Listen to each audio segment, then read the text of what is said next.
నమస్తే. Welcome to our channel. నేను సౌజన్య. AP CM Jaganmohan రెడ్డికి కడప ఎమ్మెల్యే వార్నింగ్ ఇచ్చారంట. ఆ కడప ఎమ్మెల్యే సీఎంకి అత్యంత సన్నిహితుడు. పైగా సొంత జిల్లాకి సంబంధించిన వ్యక్తే కావడం గమనార్హం. సో దానివల్ల ఇది టాపిక్ చర్చనీయాంశం అవుతోంది. ఈ అంశానికి సంబంధించి మనతో మాట్లాడడానికి, వారి విశ్లేషణను మనతో పంచుకోవడానికి ఈ రోజు మనతో పాటు ఉన్నారు. Senior political analyst Adusumilli Srinivasarao garu ఉన్నారు. వారితో మాట్లాడదాం. నమస్తే అండి. నమస్కారం అండి. సో కడప ఎమ్మెల్యే అనేటువంటి శ్రీకాంత్ రెడ్డి సీఎం జగన్మోహన్ రెడ్డికి ఎదురు తిరిగారు, ఆయన్నే తిరిగి ప్రశ్నించారు అన్నట్టుగా టాక్ వినిపిస్తుంది.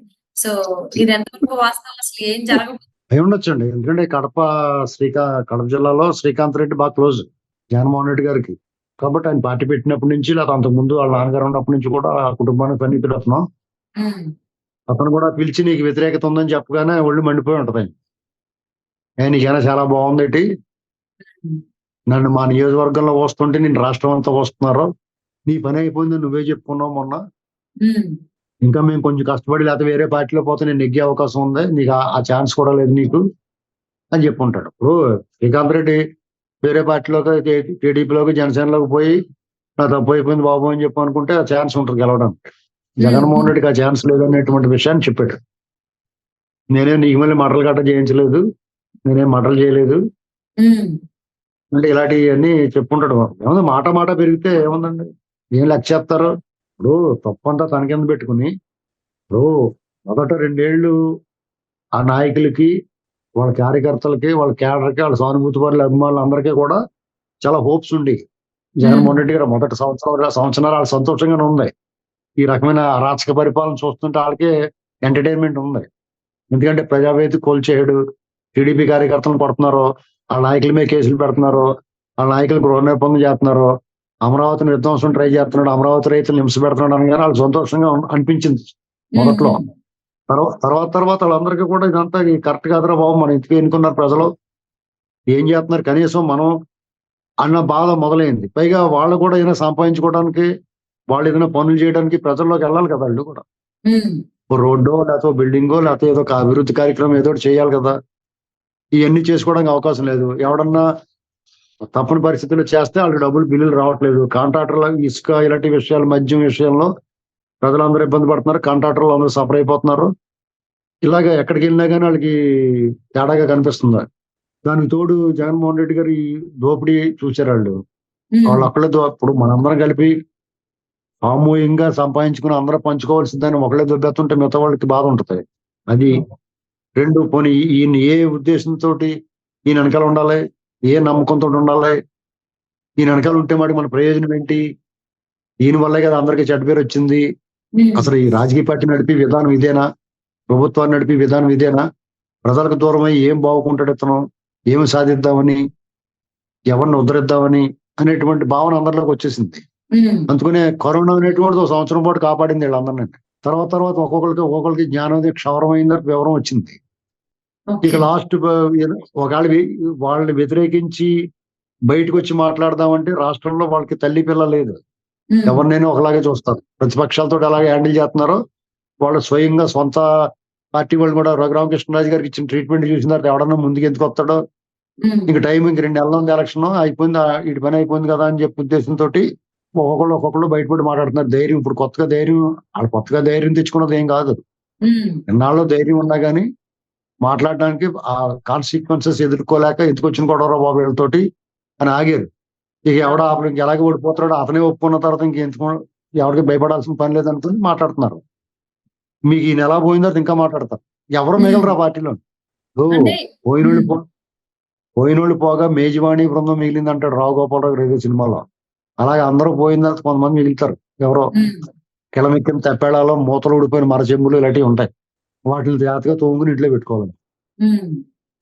అంటే శ్రీనివాసరావు గారు ఇక్కడ అందులోనూ ఆయన శ్రీకాంత్ రెడ్డి చాలా సన్నిహితుడు అని చెప్పేసి అని అంటున్నారు జగన్మోహన్ రెడ్డికి. అందుకే ఆయన డైరెక్ట్ గా మాట్లాడడం జరిగింది. సో ఇంత ముందు వరకు కూడా వేరే నియోజకవర్గాలకు సంబంధించిన ఎమ్మెల్యేలు అయితే అసలు జగన్మోహన్ రెడ్డి కలిసేటువంటి అవకాశమే లేదు. వైవి సుబ్బారెడ్డి, సజ్జల రామకృష్ణ అండ్ అలాగే ఇంకొక దామోదర్ రెడ్డి. సో వీళ్ళు మాత్రమే డైరెక్ట్ గా కలిసి మాట్లాడి అంతా ఓకే అనుకుంటేనే జగన్మోహన్ రెడ్డి దాకా వెళ్ళేది. బట్ శ్రీకాంత్ రెడ్డి విషయంలో అది జరగలేదు. సో జరగకపోగా జగన్మోహన్ రెడ్డి తిరిగి డైరెక్ట్ గా మాట్లాడితే శ్రీకాంత్ రెడ్డి తిరిగి ప్రశ్నించడం జరిగింది. సో దానివల్ల జగన్మోహన్ రెడ్డి ఫేస్ లో కూడా చాలా చేంజెస్ వచ్చాయి. చాలా ఇబ్బంది పడ్డారు. సో అందుకోసమనే వైవి సుబ్బారెడ్డి శ్రీకాంత్ రెడ్డిని అక్కడి నుంచి తీసుకొచ్చేసి కొంచెం సద్దుమణిగించారు అన్నట్టుగా టాక్ వినిపిస్తోంది. సో ప్రతి ఒక్కరి సహజ విషయంలో ఇలాగే జరగచ్చంటారా? ఓ సహజంగానే ధిక్కారం సైతన అన్నట్టుగా ధిక్కార స్వరాలను వినలేడు అతను. హ్మ్. తనకు తిరగలేదని భావిస్తాడు. ఇది కొంతమందికి అవకాశమే రాలేదు. నిజమే అది. దాదాపు 100, 110 మందికి ఎన్నికలైన తర్వాత ఈయన దర్శనం దొరికుండదు. అంటే ఈ 1 to 1 ఇంటర్వ్యూ దొరికుండదు. అపాయింట్మెంట్. హ్మ్. మామూలుగా మీటింగుల్లోనూ ఆ నియోజకవర్గాల్లో ప్రోటోకాల్ ప్రకారం పిలుస్తారు. అక్కడ సామాన్య కార్యకర్తలు ఎలాగైతే చేతులు పిసుక్కుంటూ నిలబడతారో అలాగే నిలబడి ఉంటారు వీళ్ళు. కానీ వాళ్ళందరూ కూడా ఆ విషయంలో కూడా రగిలిపోతా ఉన్నారు. ఏమి సాధించారో బాబు మనకనేటువంటి. మిగతా పార్టీల్లో ఎమ్మెల్యేలకు గాని, పార్టీ నాయకులకు ఉండి గౌరవం అది చూస్తా ఉన్నారు కళ్ళారా. ఇప్పుడు కేశినేని నాని గారు ఉన్నాడండి. టీడీపీలో ఉన్నప్పుడు చంద్రబాబు నాయుడు గారు పక్కన పెట్టుకునేవాడు. ఎక్కడో వెనకాల ఉండిపోతే రావయ్య నా కూడా రా అని చెప్పేసి కూడా పెట్టుకునేవాడు. హ్మ్. కళ్ళారా చూసాం మొన్న. ఇప్పుడు నాని గారు వైసీపీలోకి వెళ్ళాడు. వెళ్ళిపోయిన తర్వాత మూడో గ్రేడ్, థర్డ్ గ్రేడ్ వాళ్ళతో పాటు కూర్చోబెడతారు. జగన్మోహన్ రెడ్డి గారు నమస్కారం పెడతారని కూడా పట్టించుకోలేదు. హ్మ్. ఏదో మీటింగ్ లో ఇలాంటివన్నీ చూసిన తర్వాత వాళ్ళకి అసలే పార్టీ ఓడిపోయేలాగా ఉంది. పోనీ పార్టీ ఓడిపోయేలాగా ఉంది, వీళ్ళు చాలా బాగా పనిచేసి ప్రజలు ఓడిస్తున్నారా అనుకుంటాం లేదు. వీళ్ళకి పూర్తి స్థాయిలో వాళ్ళని ఓడించడం అనేటువంటిది కరెక్ట్ గా వాళ్ళకి పూర్తి అర్హతలు ఉన్నాయి వాళ్ళకి హ్మ్. ఓడిపోవడానికి.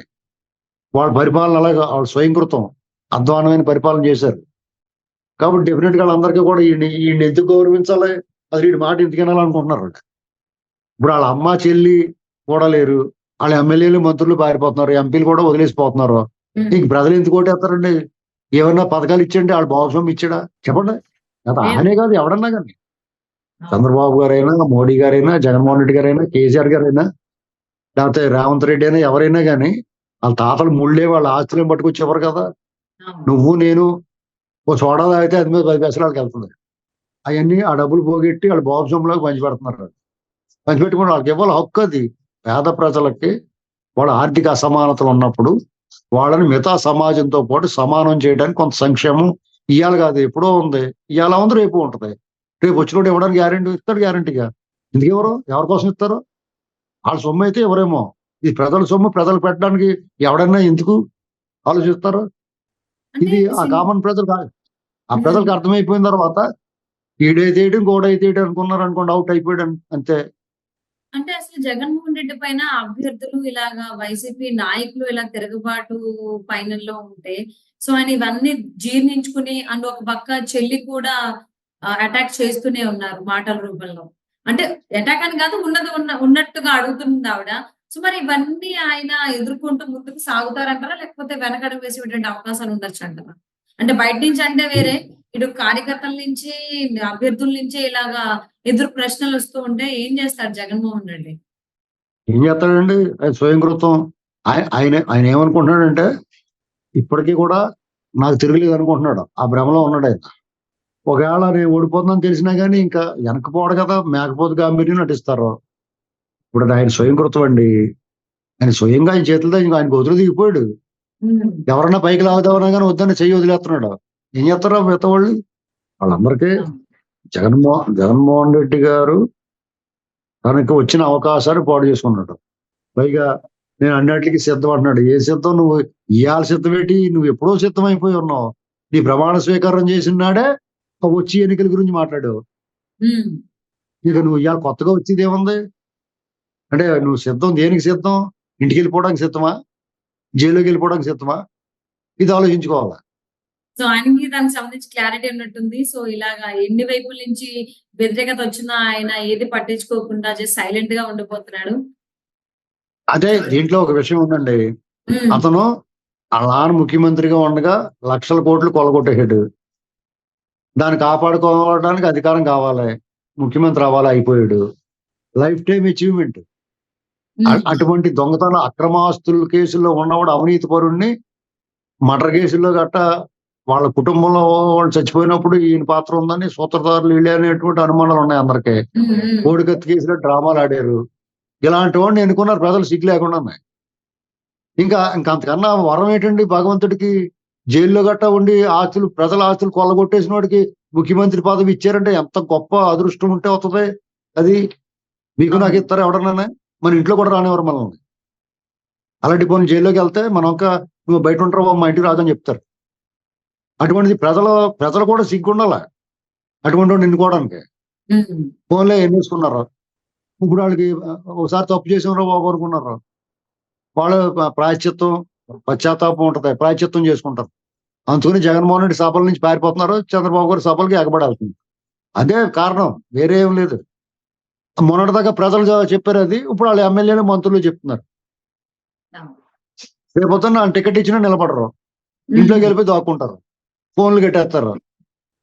ఎవరన్నా గౌరవంతో మా ఇంట్లో వద్దు అంటున్నారని చెప్తారు. అవును. అయిపోయింది సో అంతే. అవును. జగన్మోహన్ రెడ్డికి ప్రజల నుంచే కాదు, ఇంట్లో నుంచి అలాగే అభ్యర్థుల నుంచి కూడా వ్యతిరేకత అనేది వస్తూనే ఉంది. సో మరి రాబోయేటువంటి రోజుల్లో దీన్ని ఎలా మేనేజ్ చేసుకొని ఏం చేస్తాడు జగన్మోహన్ రెడ్డి? ఎలా అందరూ కాపాడుకుంటారు వీరిని చూద్దామండి. And thank you so much for spending your valuable time with us, Srinivasarao గారు.